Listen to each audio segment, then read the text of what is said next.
गावाच्या टोकाला हिरव्यागार डोंगराच्या कुशीत मंगेश आणि स्वराचं छोटंसं घर होतं. गाव शांत वाऱ्यात भिजलेल्या, मातीतला गंध पसरलेला आणि आभाळात काळे ढग जमलेले. पाऊस येणार हे स्पष्ट दिसत होतं. सकाळपासूनच हवा वेगळी भासत होती. गार वारा अंगाला थंडावा देत होता आणि आकाशातल्या पक्ष्यांच्या उडण्याचा वेग जास्तच वाढत होता.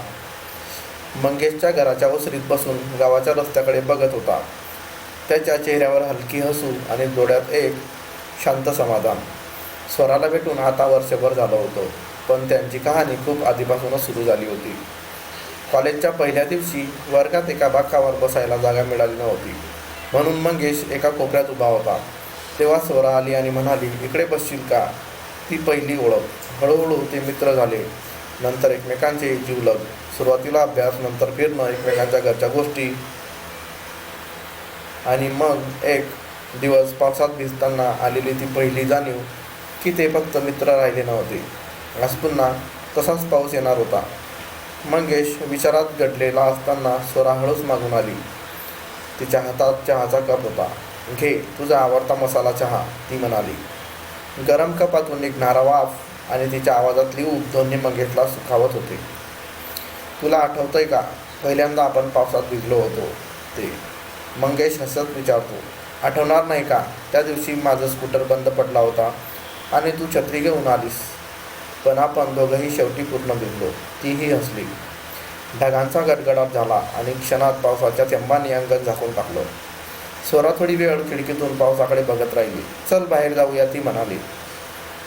तुला भिजायचं? मंगेशने विचारलं. हो, आजचा पाऊस खास आहे. तिच्या डोळ्यात चमक होती.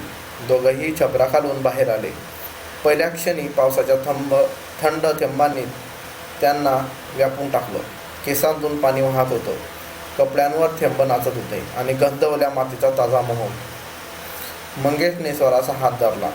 हात गरम होते, पण थोडे थरथरत होते. पावसाच्या थंडीत की भावनांच्या उष्णतेने कोणास ठाऊक त्यांच्या नजरा भिडल्या. जणू दोघंही मनातलं भरलं एकमेकांना सांगत होते. पावसाचा आवाज जणू त्यांच्या हृदयाच्या ठोक्यांसोबत वाजत होता. स्वरा हलकेस मंगेशच्या खांद्यावर डोकं टेकवते. तिचे ओले केस त्याच्या गालाला स्पर्श करतात आणि तो क्षण जादुई बनतो. मंगेश हळूच तिच्या जवळ सरकतो. दोघांच्याही श्वासांचा ताल एक होतो. त्याच्या आठवणींची चित्रफित पावसाच्या थेंबात उलगडत होती.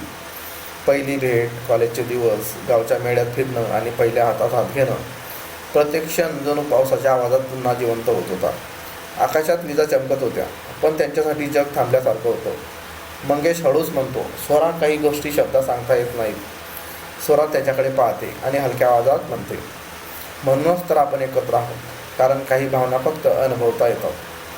ते दोघं बराच वेळ पावसात उभे राहिले. कधी पाण्यात पाय भिजवत, कधी हातांनी थेंब पकडत, कधी एकमेकांकडे बघत शांत राहत.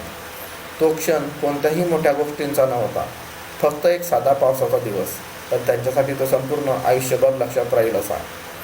पाऊस थोडा कमी झाला तेव्हा ते अंगणातल्या झाडाखाली बसले. पानांवरून थेंब टिपटिपत पडत होते आणि मातीचा गंध अजूनही हवेत पसरला होता. मंगेशने खिशातून एक छोटंसं पेपरचं पॅकेट काढलं. हे काय? स्वरा आश्चर्याने विचारते. तुझ्यासाठी. मंगेशने हळूच तिच्या हातावर हात ठेवले. पॅकेट उघडल्यावर त्यात एक लहानशी चांदीची पैंजण होती. ही तूच घालणार का? ती हसत म्हणाली. हो, पण एका अटीवर. पुढच्या पावसातही आपण असंच एकत्र भिजायचं. स्वराने मान हलवली आणि तिच्या पायात ती पैंजण वाजली.